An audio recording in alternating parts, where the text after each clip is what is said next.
What's that? Playoffs? Don't talk about it. Playoffs? You kidding me? Playoffs? I just hope we can win a game.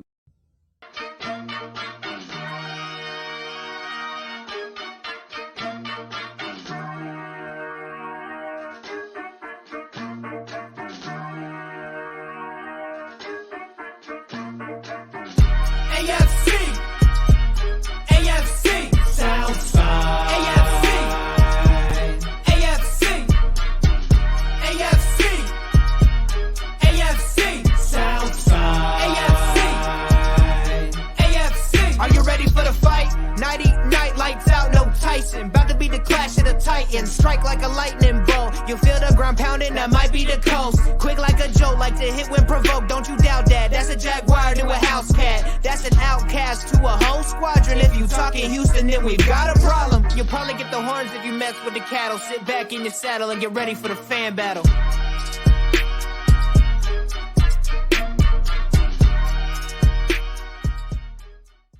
You know Jacksonville's motto: going places and eating faces. Right. Gang. Oh, welcome to the AFC South Fan Battle Podcast. You know, I was at a Wawa today in the Jacksonville area, and there was a couple of folks that looked like they were high off something that were was making me worry they might eat my face if I stuck around too long. So, as much as I hate to say it, that statement is probably pretty true. My name's Josh Allen. I got some other scallywags here with me, and we're going to kick off the first new football season edition of the AFC South Fan Battle Podcast, or what I like to dub this episode, the Nathan Rourke Appreciation episode of the AFC South Fan Battle Podcast, because holy cow, a whole lot of people are super excited off of one amazing play, and he proved that he's better than Anthony Richardson and CJ Stroud and Will Mayo Eaton Levis and the wonderkind Malik Willis. So welcome, fellas. Welcome if you're already watching this episode. Sam's not with us tonight. She's got some stuff going on, so you have to deal with me. Chase Shumway, our favorite cheerleader, is watching the episode. What's up, man? He's watching with his mom. Watching with his mom. Hey, listen, you know, it is fun for all ages here at the AFC South Fan Battle Podcast. Today I have with me, representing the Texans, Matt Briggs, A1 Day One Texans. Representing the division champion Jacksonville Jaguars, Cody Cold Gaming.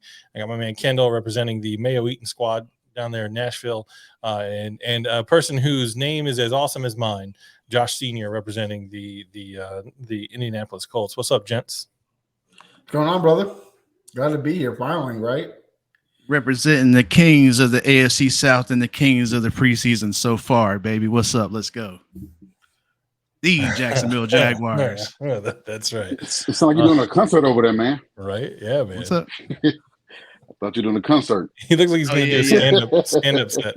Like, hey, what's the deal with elevators, right? You know, since we're at what 500 day 573 of asking Pat McAfee on, he's doing his best impersonation of Pat McAfee. Right. So shout out to Pat McAfee. Yeah. Hey, you know those moves R&B singers do? I think I got those down. It's like that was a thing that happened. All right, so we're gonna get into a little bit of NFL news, starting on a not so happy note. Alex Collins, former Seahawks and Ravens running back, dead at the age of 28. And we were talking a little bit before the show. Alex Collins, famous, more so because he trained for Riverdance. He trained to keep his footwork up to date. He trained doing Riverdance, would do like Irish dance touchdown celebrations. I'm ashamed to say I don't remember this guy. It's probably because I'm old and there's a million players in the league all the time now, and running backs, as we've talked about a couple episodes ago, are sort of a dime a dozen. But a sad, anybody passing away at the age of 28, it's just what a tragedy, right? So a little bit of sadness. Do you guys remember? Because I know one of you guys was telling me that he had a fairly decent season, almost 2,000 yards. I think. I don't think it was 2,000. I think it was like 1,000 yards for the Ravens. Like I said, it was a fluke year. I think he made a Pro Bowl. Okay, yeah. He had 2,000, almost 2,000 yards total. I'm looking at the Yeah. wrong stat line here. So And the next year he didn't do very good and didn't make the team. But the only reason why I knew he did the whole river dancing because that's why I think he made the Pro Bowl because 1 year before the Pro Bowl they had a talent show and they did they had to get ratings, right?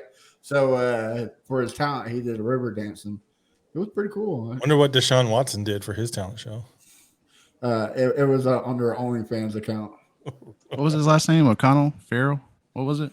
The running back Alex Collins. Yeah, Collins. Yeah, Collins. Yeah. He's an Irishman. Yeah, he definitely looks Irish. I mean, I guess it could be Irish. I don't know, man. Hey, man, we coming off flavors, dude. Apparently, we do. My favorite flavor is your flavor, Cody. You're our favorite drunken Irishman. So, so another little bit of news. Dalvin Cook has finally landed somewhere. The Jets, the New York Jets, and I've got to say that I'm going to be very happy when the Jets suck this year because I think they're going to suck. I don't think they're going to be very good. I think they're like 7-9, 9-7. With all the hype around them, you would think they'd be a lot better than that. But Aaron Rodgers, he is quickly doing something that I didn't think was possible. He's almost more unlikable than Tom Brady. He's just annoying and he's just aggravating. I thought maybe Hard Knocks would show a different side of him. I watched the first episode and I was like, nah, this guy's he's just annoying and he's awful and he's just a jerk. But I mean, let's be honest though. I mean, a lot of us didn't like Tom Brady because he kept winning. Like Tom Brady, once he went to Tampa Bay, Tom was like the best ever. You know what I mean? Yeah, because he became Florida man. The Florida man version of any man is the best version of that man. Is my opinion. But yeah, Tom is still a little unlikable though. Like he's not like Peyton. You contrast him to somebody like Peyton Manning, who had like a very boisterous and funny personality, on top of being I guess Peyton Manning was okay at football. I think he's the next Brett Favre. I mean, both have the same personalities. Both, stupid for going to the Jets, but Yeah, hopefully he doesn't follow Brett Favre's footsteps and go down south and steal money from poor people like Brett Favre has, quote unquote, allegedly done. But Brett Favre, people tried to tell folks that Brett Favre was just a bad human being, and it was like, no, he's not. And well, apparently, yes, he is. Another running back signing. Last little bit of NFL news: Ezekiel Elliott, the human Ewok, has signed with the New England Patriots. The New England Patriots have a little bit of a history of running backs that were good going there to sort of not be good. As much as it pains me to say it, Fred Taylor's worst years in the NFL were when he played for New England. And there's been a couple other running backs that have gone up there and just sort of not done a whole lot. So is Ezekiel Elliott still good? No. I don't think so. Kendall was quick on that one. Kendall was like, "No, absolutely not." I mean, was he ever? There was when he was at the Cowboys. Yeah. When he was at when he was at the Cowboys, everybody was talking about how great that offensive lineman was. I mean, if you got that great of an offensive line making holes for you, couldn't any running back have went there and done what he did? I don't know. They struggled for a couple years to find a replacement for him, but.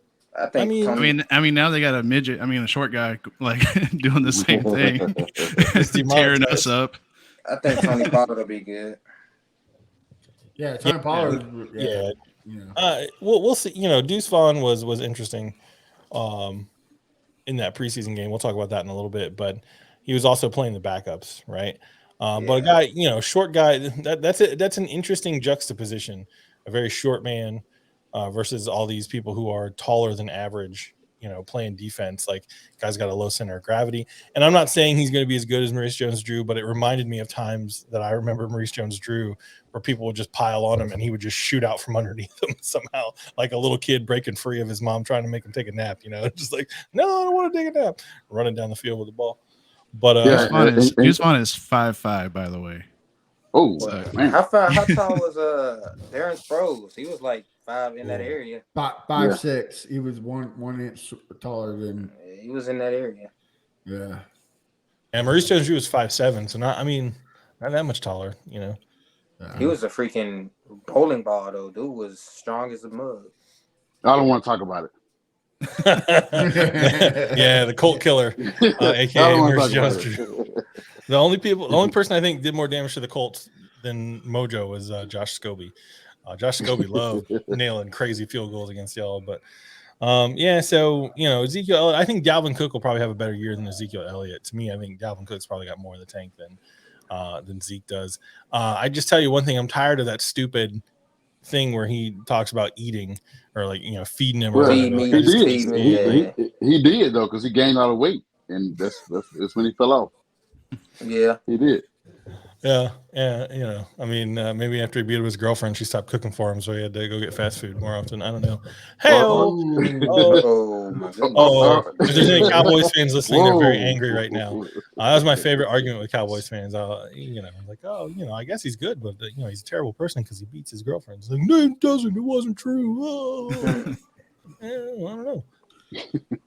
All right. Any other news you guys know of as far as excuse me, the NFL goes? I haven't seen anything crazy. There's been no roster cut downs yet, so that'll be probably the next big thing that happens. Is well, this year we won't see it until after all 3 seasons.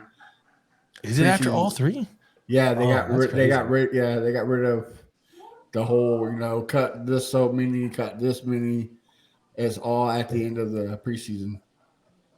Oh, the other big news, The Blind Side. Did you guys see that story? Yes. So Michael Orr, whose childhood into his adulthood in college was chronicled in the book turned movie called The Blind Side, is now suing his what everyone thought were his adoptive parents, but apparently, according to Michael Orr, allegedly, let me just put that out there, he says that these people scammed him into signing conservatorship papers rather than adopting him. And if you don't know what that means, it's the same thing that Britney Spears was fighting, right? A conservatorship gives someone power over you and your business affairs forever, for your whole life. It's usually only used for people who have severe mental disabilities or have a stroke and their capacities are diminished, or they're not able to function on their own and make decisions for themselves. So Michael Orr says that he's in a conservatorship to this day and received $0 from the nearly $300 million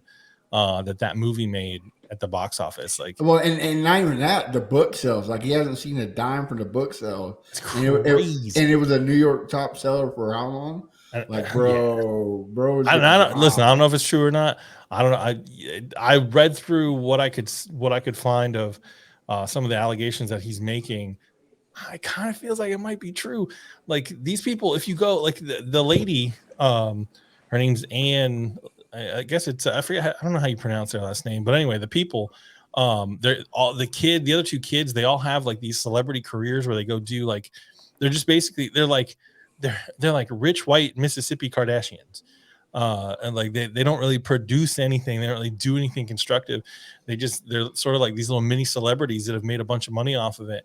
And you should look up the Instagram account of these people, because people are going ham in the comments of like all their posts that they've ever made. Like, oh, that looks like a really cool vacation you went on. Did you pay for that with the money that you stole from Michael Orr? Like the mom posted some picture of a kid that some foundation's trying to help out. And they're like, oh, are you going to make that kid sign a conservatorship too? Like you did Michael Orr, steal all his money? Like, people are just going, like, the internet, as always, is undefeated. But that's just wild. If they did that, that's just despicable. That's just, I don't even, yeah. I mean, even that's the world today, bro. Like, I mean, it's terrible. Yeah, white people in Mississippi stealing money from poor black folks is a time-honored tradition in that state. So I guess it wouldn't surprise me very much if it turned out to be 100% true. Oh, and this isn't an NFL story. This last one I want to talk about. Sam, if she's watching this, is going to be grinding her teeth because she hates when we go along on the news segment. Anybody follow baseball? And I'm wearing the cap of my baseball team tonight. Wander Franco. Did you guys see this story? Dude is accused of having relations with a 14-year-old who apparently was blackmailing him, and he stopped paying the hush money. So she just leaked all the documents, all the receipts. She just let them all go public.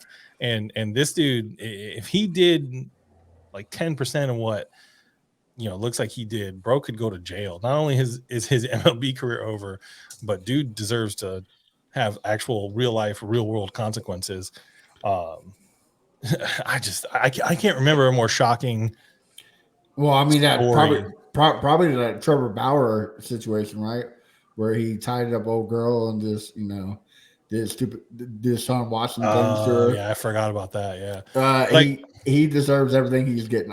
If it's true, like if it's yeah, true, and there's questions now. They just signed him to the Rays recently inked him to an extension, right? Like so the question is, like, did the team know? Did they cover it up? Anybody that knew and didn't report it and didn't do something, they should be given the Pete Rose treatment, in my opinion. They should be banned from baseball for life.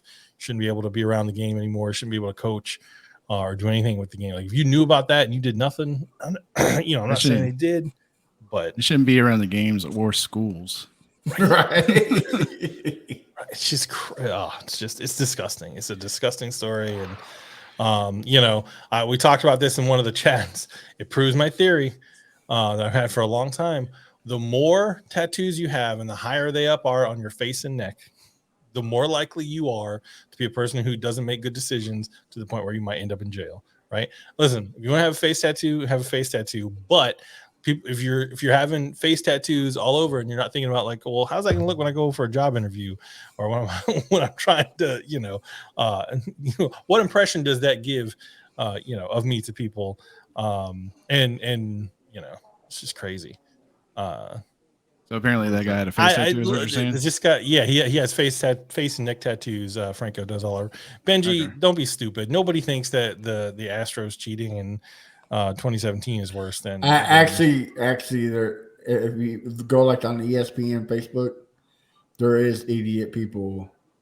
And those people, listen, I'm telling you right now, those people, you need to find out who they've been. I know Franco, I know this is a football podcast, but people are really, really seriously hurt over the Astros cheating in 2017. Well, I mean, you guys are cheaters.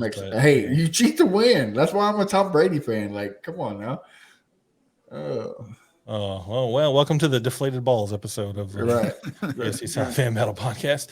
All right, so let's get into the games. Let's talk about those a little bit. We had, I guess you could call it real football. We had new games to watch. I don't know if it's real football or not. Hey, it's football, right? I mean, right? It's so long. So let's start with the team that everyone loves to hate on, the Mayo-Eaton Titans. So the Titans. The Titans starters. I don't know that any of the starters were on the field, but I'll give it to you, Kendall. What was your thoughts? What was good, bad, and different? Like, what do you think about this preseason showing? I think Malik looks a whole lot better than what he did last year, and I mean, it's not saying much because he still isn't, ready. But I think he improves. We have a solid backup for Derrick Henry. From what I saw, the first team O-line, I think they were in for like 2 series. They look pretty better than last year. Can't get no worse than last year.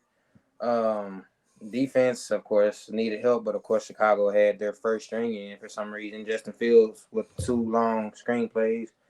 But overall, I think they played pretty good. Will Levis still has some, mistakes he has to correct. But other than that, I think they did pretty good for their first, preseason game. So I'm waiting to continue to see how the quarterback battle is going to go between Will Levis and Malik Willis. But that's my take. That's it was a wacky game too, with all the turnovers, right? Like, there weren't, for a while, there weren't a lot of like sustained drives where you could see what any of the backups on either side were really able to accomplish. There was some fluke turnovers, and then there was just some bonehead turnovers in there too. Like, you would think Malik would do better, but he still was kind of making throws that you were like, why did you make that? So I do think Malik Willis looked better. Yeah, he looked better than he did last year. He wasn't still like good, but he looked better than what he did. So I give him an A+ for that. I just hope Tannehill stays healthy this year because it won't be good if he don't. Yeah, and I think somebody said on Twitter that Malik Willis, like, he makes these amazing throws and then god awful throws. So his Yeah. ups and downs are higher or more extreme, where Will Levis was a little more boring. Like even his Yeah. mistakes were more boring, but his good plays were a little Yeah. more boring. And And, we saw definitively that Will Levis is the Aldi brand Nathan Rourke. So it's and also, basically you know, I think just Malik just has to work on like last year. If he got pressure, he would just take off, and he's doing a lot more throwing now.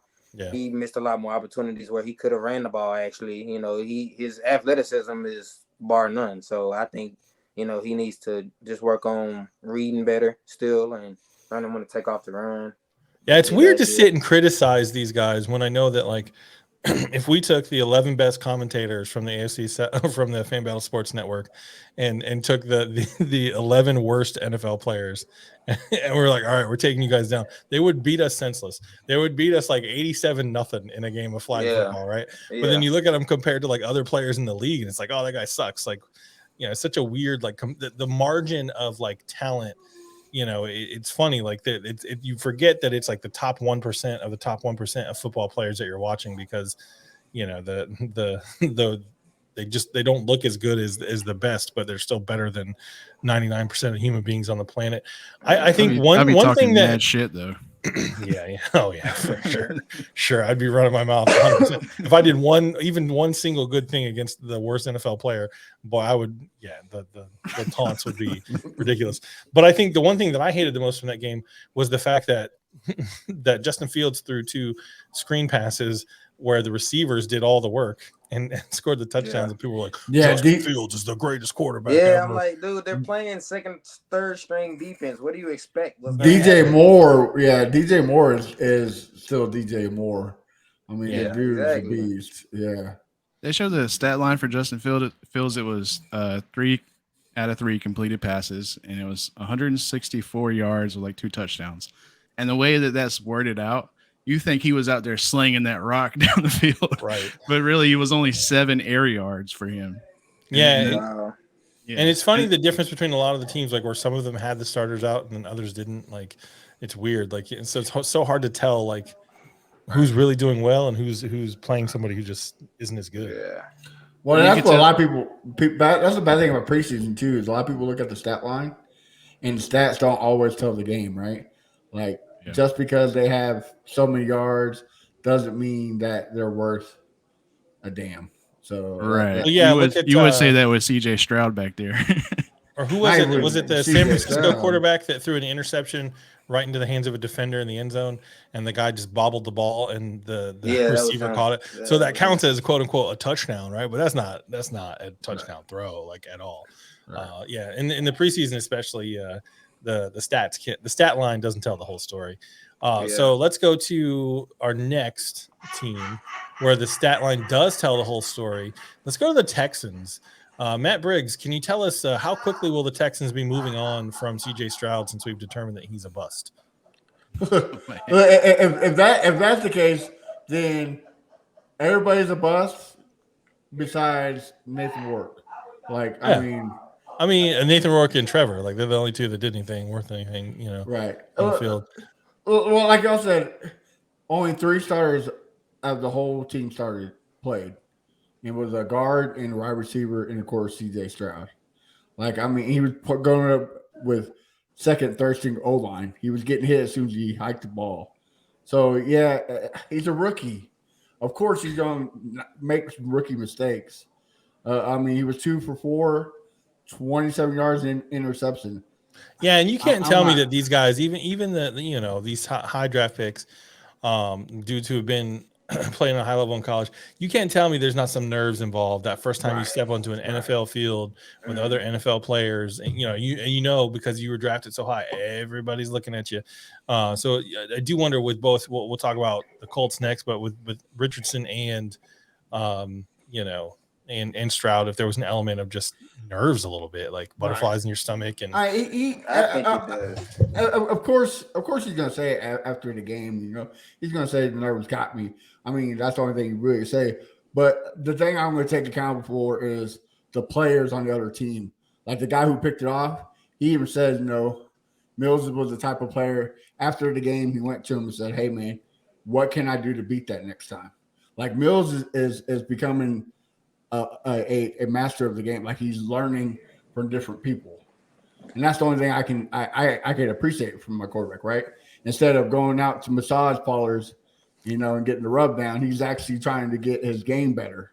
Yeah, So, I think it's silly for anybody to look at what happened on this week's preseason game, whether it's rookie or not, and try to make some long-term determination. Right. So other than Stroud, what stood out to you? That's what I was about to get. We got Texans fans saying Davis Mills is the answer because he went 13 for 15, 100 something yards and a touchdown. But like I said earlier, stats don't tell the game. Our rookie Tank Dell was like this. Throw the ball up. All the balls were down low where the receivers couldn't catch it. He had a back shoulder pass to Tank Dell, and Tank Dell made of course, the Jaguars throw was an amazing play, but this catch by Tank Dell was amazing. Like he hit it in the air, and while he's on his back, he catches it again for a touchdown. Yeah, it was fantastic. fantastic. It was a cool play to watch. Like but so and Davis Mills is still Davis Mills, throwing behind the players in the dirt. He's not the accurate quarterback that we need. Yeah, I think Davis Mills and Tank Dell are the opposite end of crazy reactions for preseason football, right? Like people are talking about Tank Dell like he's going to be in the Hall of Fame off of one preseason game. Like some of the Texans fans are crazy over it. No. I don't think he's going to be. I agree with you. I don't think he's going to be Hall of Fame, but I do think he's going to be a decent receiver, something that we haven't seen in a while. Yeah, I mean, I think CJ Stroud has the potential to be a great quarterback, and so does Anthony Richardson. But whether or not they're great, good, bad, or whatever, won't hinge on anything. But I catch myself doing sometimes too. But especially doing work like this, I kind of pull myself back. But people just get excited because our team's been trashed so long. Like you have to be. I mean, you and Cody definitely. People also just get excited the first week of preseason. Right. The first week of preseason is always the most exciting, and then you get to like midway through the fourth quarter of that preseason game, and you're like, oh, okay, all right, can we just do real football now? But other than the game, like the only thing that of course, it was second, third string offensive lineman. No starter besides Kenyon Green played. That worried me, but. Like I said, it's second string, so hopefully we have no injuries because if we do, we're screwed. But other than that, the whole team they look good for preseason. So yeah, I'm excited for the season. Ready for that week one, ready for us to get our ass kicked by the Ravens. So I think the most important thing out of all four games, I don't think there were any injuries. I don't know about the Colts game because I didn't really check, but I don't know that there were really any significant injuries at least. We just have concussion. So. Yeah. Yeah. I think Tank Dell gonna be a problem though. From what I saw, I was like, he's quick. That's the thing. Yeah, right. That's the thing about him. His speed is what's getting people. So I hope we use him like the Deebo Samuel of the Niners. Just put him everywhere. Yeah, if he can turn into a guy that runs. Yeah, John Mitchell. Yeah. If Tank Dell can turn into a guy that has that speed and can also run crisp routes like. Somebody like Calvin Ridley's got to prove it on the field this year, but when he was playing, like he was that guy. He was fast and he could break your ankles too. Like if Tank Dell like a Tyreek Hill, like a Tyreek Hill, So, we'll I'm okay with it. If that can happen, I'm here for it. All right, so let's go to the commentator who has one of the best names. He's tied for best name on the podcast tonight. Let's talk about the Colts a little bit. All right, Josh Senior. What are your let's start with the elephant in the room, right? Anthony Richardson, he threw that interception. People started to freak out like they did about CJ Stroud. What are your thoughts on CJ or Richardson, how he did? Well, they didn't freak out because once he threw the pick, the coach took the receiver McKenzie on the sideline is like, hey, that was your assignment that you broke out of. And he told him that, yeah, that's my fault. Hey, I should have, I should have been at that spot when he threw the ball at him. Also, Anthony said that he shouldn't have tried to play hero ball. He should have just thrown it away or should have ran for it. But I from those moments from the coaches, the coach blaming himself, the receiver blaming himself, and AR blaming himself. I felt good because for the first time you got everybody on one accord saying, taking accountability for their mistakes. Because like you said, the head coach said that he had to throw a better play, or create a better play for AR. My only concern, would be the defense. Being that we're waiting on. I will before you go on about the defense. I will say this about Anthony Richardson: that dude's athleticism is through the roof. Did anybody else see him straight up this ran him over? Dude, He ran him over. God. See, Man, I Derrick said, Henry, who? Like, bro. That's why Gator fans compared him to like a hybrid of Cam Newton and Tebow. His Cam Newton, he would run, but he didn't really truck guys. That was not really he could do it, but Tebow loved running through people, and that's it. Anthony Richardson has a little bit of that in him.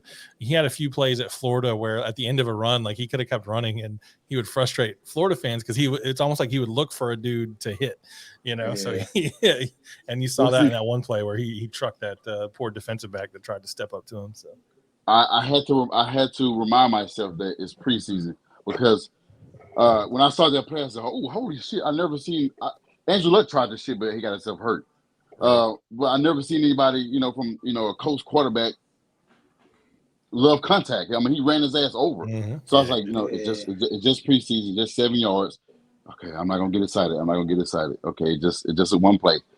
But after that pick, he showed poise. He went down the field, made some couple passes to Pittman, to Colin, the tight end, Colin Granson. He would love the one that Alec Pierce dropped. That could have been a touchdown. That was a beautiful throw. That was as much as I have dogged on Anthony Richardson to Josh Senior and on Facebook and in chats and all kinds of things. That throw right there, I saw it and I said, "Oh no," because if he starts making throws like that on the regular and the receivers haul him in, like oof, that's dangerous.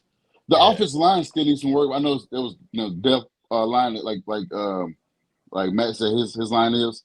It still needs some work. We got our depth is banged up or lack of. We definitely need help on that. I know we got some bombs here and there for the past couple of weeks. We definitely need some help on that. Defensive side, we're waiting on Shaq to come back. He was on a pitch count, so he didn't hit anybody. He was just out there. I like the way the rookie cornerback Darius Rush got a pick six. That was his. He said that was his first. Reception, I guess you would say. Right. Reception in the NFL, first play, and he got a pick six. So he feeling excited. Of course, you can't keep that ball because it's preseason. Nobody care about that. What really disturbed me was I'd keep it. If it was me, I'd keep it. What really blew a head gas for me is kicking. We paying a kicker $20-some million, and he missed a 22-yard field goal. I was like. You can kiss my ass. You can kiss my ass. But he should have something in his contract. Everyone he misses under 30 yards, he's got to give back like $1 million or something. I bet he'd fix his problem real quick. Should have kept Blankenship. No, hell no. Fuck that. The run game is promising. Everybody knows the elephant in the room is JT right now. He came back to practice today, which he still's on pup list. Evan Hall, he had a couple of good runs. Deion Jackson had a couple good runs. Some guy named his last name is Funk, but he probably won't make the team, so I don't know his first name. He did pretty well, so it was promising. I wasn't highly invested in the game because I knew it was preseason, so I wasn't sitting there watching every play-by-play. I think once AR left, I left.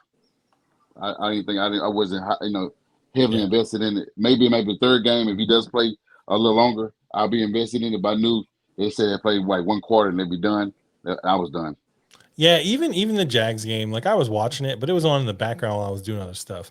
I was cooking dinner, I was helping my daughter with something. I went back and watched like certain plays, but yeah, I'm with you. Like you can only watch so much preseason football because it's ultimately a meaningless game. And for me, like I'm not skilled enough to evaluate a player's performance on the field, like a third string guy, one versus the other, to see who should make the team and who shouldn't. I don't know. I'm no coach, but it looked to me when I watched the condensed version of the Colts game, they looked like the team I thought they would be, where they are Anthony Richardson developing. his skills and a couple of drafts away from being serious contenders, right? You got a couple of holes to plug, Right. in a couple of areas. And if AR can develop into what everybody hopes he can be, a couple of years down the road, the Colts, One thing I didn't mention, for him. one thing I didn't mean to interrupt you. One thing I didn't mention is that his quick release, he's getting the ball out pretty quick. He's not allowing that defender to come in his face. I mean, besides that pick he threw, and when the guy was in his face, he's been getting rid of the ball down the field pretty quick. I was like, I like that. Yeah, he's just got to get it to the right spot, right? Like that's the thing with him is can he read the defense quick enough and figure out where it should go? And I think what you're going to see, I think you're going to see this with Stroud and Richardson.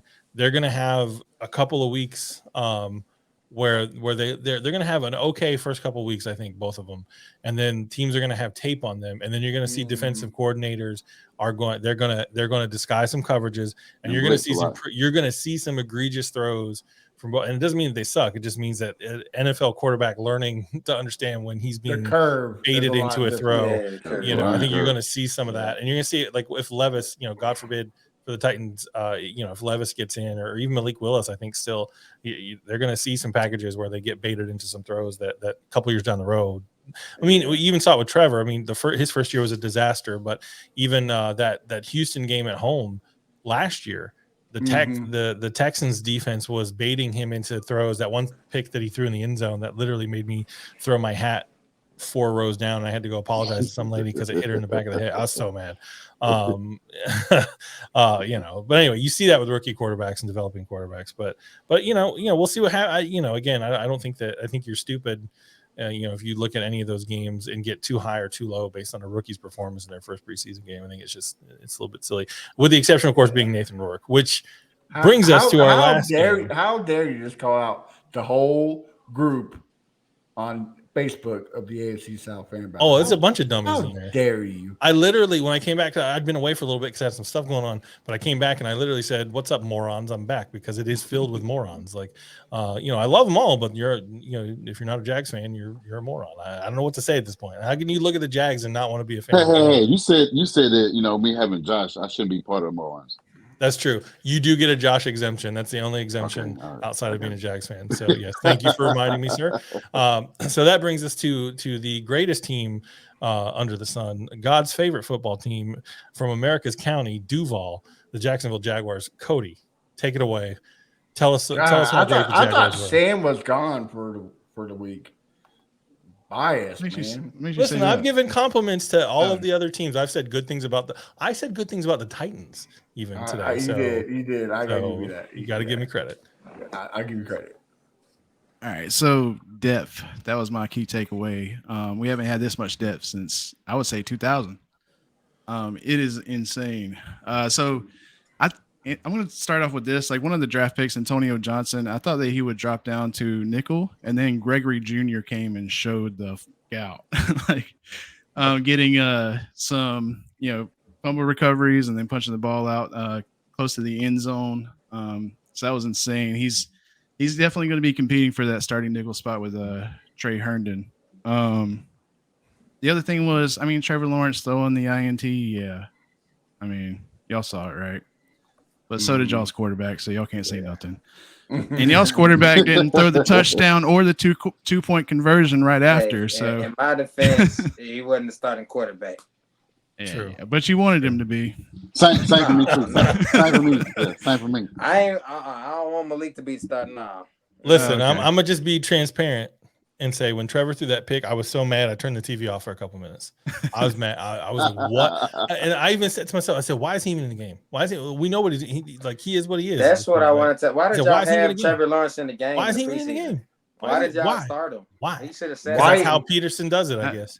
For the fans, I enjoyed it. They want to show out, man. They want to show out. That's all it is. Well, and I will. When they recovered that fumble, they did what they did. Yeah, they did what they did in that playoff game when they recovered that fumble. It's like a light. You could tell like a light went off, and they were like, "Nah, we're about to score."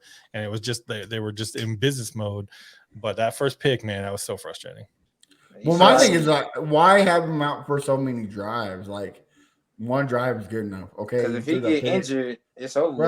Right. Well, he was out for so many drives. Injured, we got Nathan Rourke. He was out for so many drives because he threw that pick. I guarantee that's why he stayed out there. Like, nah, bro, you're staying out for a little bit. You got to go. We can't leave on that sour note. Yeah, I'm waiting on week 1. So yeah. Yeah. Ooh.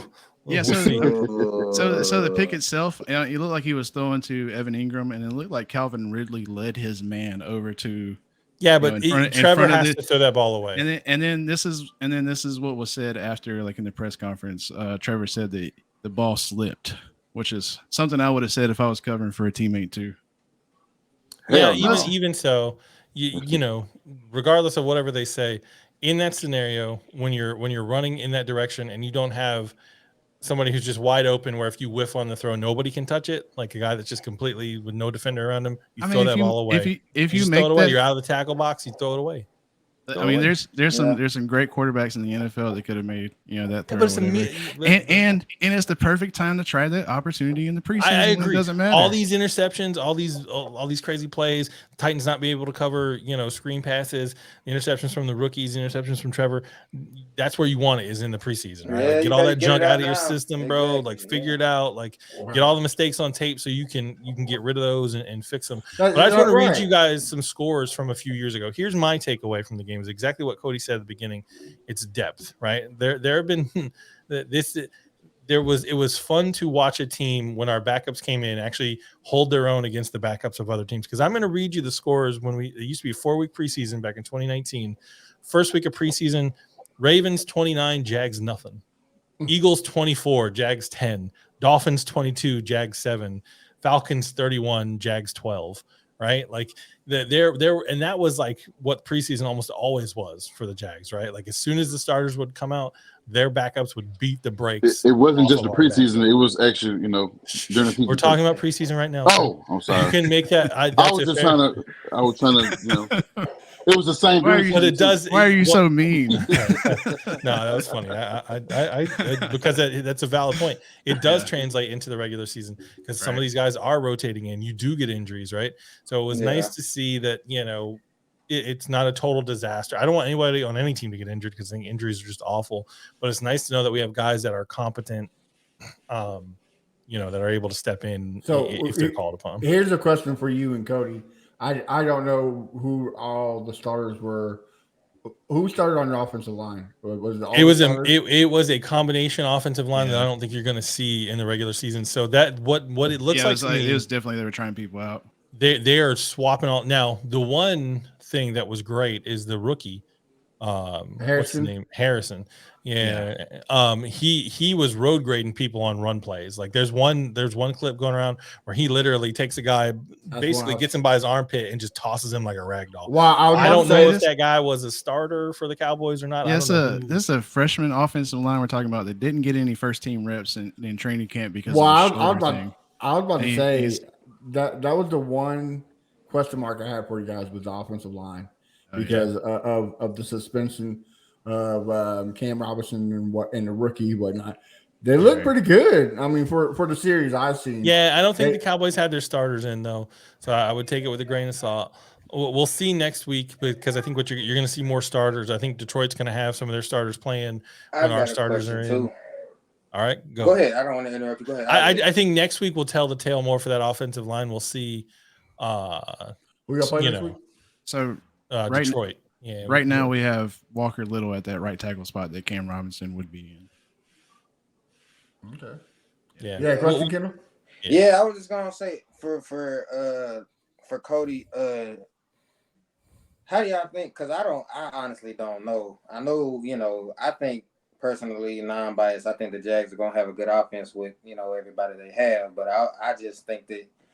Correct me if I'm wrong. I think that y'all defense is going to be suspect because I don't know who y'all have. And I'm not going to say it's bad, but I'm just going to say what y'all think is going to be.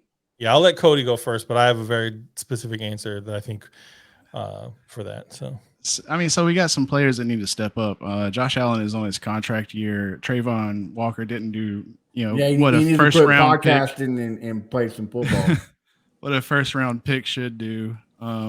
But this is the second year under Mike Caldwell, so the growing pains that we had in the first half of the last year's season should be going away by now because they did pick it up in the second half of the season last year. So, I mean, they even came up with the moniker Jay Villains, and then they added some depth or whatever from the 14 picks in the draft. Yeah. But now they got Clowney coming in or whatever because I guess they're still questioning the pass rush. But then you go from and he would probably be like the third edge. So he would replace like Caleb on Chason, and Caleb on Chason had 1 sack last year. But then that guy, they could cut him tomorrow, and I wouldn't shed a tear. Yeah, but then Jadeveon Clowney had 2 sacks last year. So really, what are you doing? Clowney is more of a run stopper. So if y'all need help on the run, yeah, I mean, honestly, that's the thing. I don't think we do. Yeah, I don't think we do need help on the run. So the way that I see it is the interior of the defensive line is solid, right?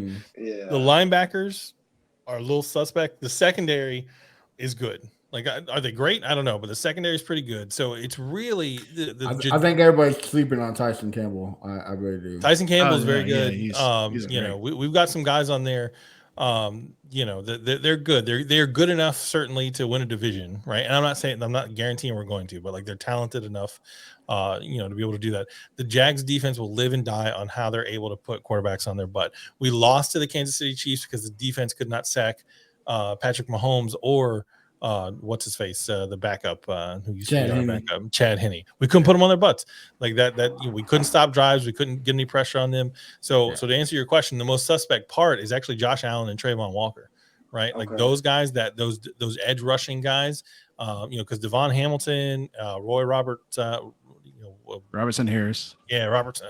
He's got 3 names. Always throws me off. The interior guys are the ones that generated the most sacks, most pressure last year. And people are talking about Arden Key, and I know he went to the Titans. Listen, Arden Key is a dude. Like, he's just a guy. Like, he's not like he's okay to good. Like but like the loss of him, and it's really like Chad Muma and the linebackers, and then those edge rushers. If they are good this year and they can improve and actually put pressure on the quarterback, then I think this defense will be improved. Thank you for bringing up Chad Muma. I think he's going to step it up big time this year. Him and I will say this, and not being an excuse, but it is harder to like get after the quarterback in today's NFL because, like Josh Senior said with Anthony Richardson, he has a quick release, right? And he's freaking 260 pounds. Yeah, and most of these new quarterbacks do. I mean, Trevor Lawrence is like, has one of the quickest releases in the NFL. The check down to the running back has deleted all the sacks, right? Like as soon as you're about to get hit, you check it down to the running back.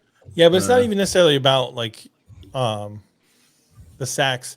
The Jags did not create enough pressure to get people, to get quarterbacks out of their rhythm and you got, if you can get them thinking about being hit, then if they're thinking about being hit, they're not thinking as much about where the ball needs to be and the decision they need to make to throw the ball, right? And the Jags just didn't do, statistically speaking, the pass rush was their worst unit, their worst statistic, of all the parts of the team last year. So if they get better there, I think you'll see improvement overall. Well, the biggest improvement for Josh Allen is dumb-headed plays, right? Like there's 2 plays. Oh, that's Trayvon Walker. Josh Allen makes smart plays. He just disappears. Yeah, you're right. Trayvon, you're right. Trayvon Walker is a bonehead, is what I characterize him as. But yeah, that's really the thing for Trayvon Walker. If he can get better, I mean, he had the first game of the season, he had that crazy like long-armed interception against Washington, and then followed it up with like a offside penalty or something. Then he had the penalty that essentially sealed the game when they lost to the Texans in Jacksonville. He had another one against the Chiefs in the playoffs, didn't he? Yeah, against the Chiefs in the playoffs. Like but there was another regular season one also. I forget which game that he did something stupid and nearly cost him the game. So Trayvon Walker has got to just play smarter. And I'm not saying he's a dumb guy. Like, these guys are hyped up. It's it's very physical, everybody that, but he's got to learn to tone that back. And he's got to learn too, that those refs are looking differently at how the quarterbacks are hit. Because that was a lot of his bonehead stuff, was the way he was sort of putting a little extra push on the quarterback or whatever at the end of a play when he had made a decent play. So we'll see what happens. But I'm sorry, Cut. I didn't mean, what were you saying? I just think there needs to be like more pressure from other positions like cornerback or safety or like all those like a different blitz package for these quicker quarterbacks. That's on the defensive coordinator, right? Like the players don't scheme, the players run the scheme. Right. Has anyone watched that quarterback series on Netflix though? Fantastic. I have. Yeah, that's I haven't seen it all yet. Genius things that Andy Reid does is he gives the players the ability to scheme up plays and speak about like the strategy that they're running against the other team, and it's just genius, right? Like he has that's why Andy Reid is just a genius in general as far as how he coaches. It's just always seemed like his teams are super body and all his players are ready to run through a brick wall for him all the time, and you sort of see why. You see some snippets of why in that Netflix series if you haven't checked it out. So, I don't want to. I can care less about this series. Well, it shows the Colts, 33-0 comeback. It's brutal too. And people, Kirk Cousins, like he's boring, but he's such a. It made me like him more. Like I like like it made me like him more. What I liked about some of these guys are, they're not normal guys, right? And they're very weird. Like Patrick Mahomes is kind of weird, man. Like he's very driven, and like some of the stuff he does, it's like it's not. He's not. It's hard to being a guy who has no athletic skill. It's hard to relate to him. But then you see Kirk Cousins, he's going home and reading his kids stories before they go to bed, and he's just doing normal, boring dad stuff, and people were dogging him for it. Was the crazy thing to me, and I'm like, he's just driving a 2008 Astro van, like why you mad? Because he's saving money, bro. Like he's living the regular people life. Right, bro, and he's and he's gonna have money to live a nice life when he retires too. So I don't know. For me, the disconnect was like him opening that like door to his little shrine room or whatever, and he's like, "And here's when I was a male cheerleader." That was awesome.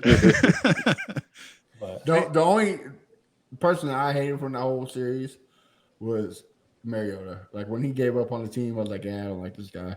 Like how you're going to give up because you got benched? Like, come on, dude. It was weird. I think wasn't it? My take on that, and this is 100% opinion. I wonder if he's got some mental health issues, right? Because I can see that. Because the pressure, because that's also it's not normal to live under the sort of scrutiny and pressure that these guys are under all the time. Mm-hmm. And yes, you shouldn't quit on your teammates. Not saying that that's justified, but he just seems sort of sad. The whole way through he just didn't seem like the other dude, like Kirk Cousins. There was moments of joy, like in Patrick Mahomes, you could tell, like there was struggle and pain, but like he seemed to enjoy a lot of the stuff too. But Marcus Mariota, bro, he just seemed like he was struggling the whole time. Like I hate that for anybody. Like so. Have y'all talked about Manziel issue? No, that's what I was going to mention next. Is I haven't watched it yet, but I've heard fantastic. I haven't seen it. Some people are asking why the stuff he says he did in that thing aren't enough to disqualify him. Is Heisman? It's like he admitted to doing some gosh awful. Oh no, I want to go stuff. Watch it. Yeah, like his dad too. Like if you're gonna take it away from Reggie Bush. For getting paid. You got to take away from Johnny Manziel for the stuff he openly admitted to doing. I'm for it. I've never liked Johnny Manziel. Did his dad try to fake a heart attack? Yeah. So you got to practice. Yeah. So he get out of a drug test. Drug test. Yeah. He was hot. He knew he'd been smoking weed. That part I've seen that clip. He knew he'd been smoking weed and possibly doing other stuff. And he knew he was about to get drug tested, so he was texting his dad, telling his dad to fake a heart attack so that he could tell the team like, "Oh, I gotta go, whatever, take care of my." It was for the combine, wasn't it? Something, it was. Yeah. I could be getting parts of it wrong because I just saw like a whatever, but I'm not saying everything that he did was fantastic. I'm saying the way that they told the story was fantastic. Like the untold stories from Netflix to me is way better than 30 for 30 ESPN. Well, certain 30 for 30s were good, but a lot of them they made too many. They found a lot of stories that were just boring to tell. I'm with VT. Yeah, I'm with VT. I'd watch that too. Me too. In the comments, what do you say? So just give it back to Reggie Bush already. Yeah, Well, I mean, you got to do it one way or the other. Like either do Right. that, or if you're gonna say Heisman Trophy winners have to have this crazy high level of moral integrity and everything. Listen, man, like if you looked at everything I did when I was in high school and college and tried to decide whether or not I should win an accolade based on my character, I think everybody could probably say the person that you were in high school and college is not the person that you are now. There's lots of decisions I made well, that would not look good if people that- knew about them. That too, but what he got deducted for is legal now. Like people are getting paid to play college football. So I mean, he just played in the wrong era, so he gets punished for it. Like I get it was against the rules back then, you know what I mean? But the NCAA, we make this argument for years. Well, but he NCAA wasn't the making only millions. one getting paid either, right? Right. That's always been the big, sort of like out in the open. So what's the difference secret. with P. Rose then? Yeah. He should get But Pete Rose bet on the game. I think that's but betting is betting is legal now. So I don't know. It's just I'm for. I don't. I think. think Pete Rose should still be banned from baseball. To be honest with you, it's been 40 years. Like I think it's been a long time. Yeah. That's my new team now. So that's why I'm going hard for right now. Oh Lord! All right, fellas. Let's wrap this thing up. We're almost at an hour. So, this has been, it's been an interesting week of football. Gets us one step closer to the regular season. Cody, where can people find you if they want to get more content from you about the reigning division champs? So at Cody Cole Gaming on X and Facebook, and then at Jack's Fan Battle. And we're doing a live podcast tomorrow at 8 with Miss Nika, who was fan of the year for the Jaguars. Ooh, that's cool. That's wonderful, man. Wow. Yeah. I got shout out tomorrow. All right, Josh Senior, where can people find you? On the X, because I almost said Twitter. Thank you, Cody. Official Josh Senior. X now, but all right. Official Josh Senior, and tomorrow we'll be live streaming at the Hustle Mob at 9:30 Eastern. All right, Kendall, where can people find you if they want to get more content from you? On X2 introvert_K, introvert without the O, so it's just like it's abbreviation. So gotcha. All right, and Mr. Briggs. Yeah, you can find me. I'm not saying X, Twitter, or Facebook. It sounds weird to say Right. you can find me on X because Right. X is what Right. people call ecstasy. And Right, you can find Look, you can find me any day of the week. You can find me on X. Hey, I'm just trying to get DMX shout out. Yeah. You get a social media platform. You can find me on A1 Day One Texans. Also, you can find me on the Texans Fan Battle Podcast Wednesday nights, 8 p.m. Central. And also, don't forget to subscribe to our network YouTube channel. You'll be entered a chance to win a jersey of your own, of your choice. Even if it's a Mayo jersey, you can win it. So make sure. If you're a Titans you fan, we'll subscribe. even throw in a bottle of helmets. Yes. Oh, and that's limited edition because they're going out of business. So, collectors. All right. Well, you can find me on Twitter or X or whatever you call it now. Josh Gives Up. And when Cody is desperate for people who aren't interesting, he sometimes lets me on the Jaguars Fan Battle. So this has been another successful episode of the AFC South Fan Battle. The only thing left to remind folks is that Sam, though she's not here, still, in fact, does love Jalen Ramsey. Catch you later.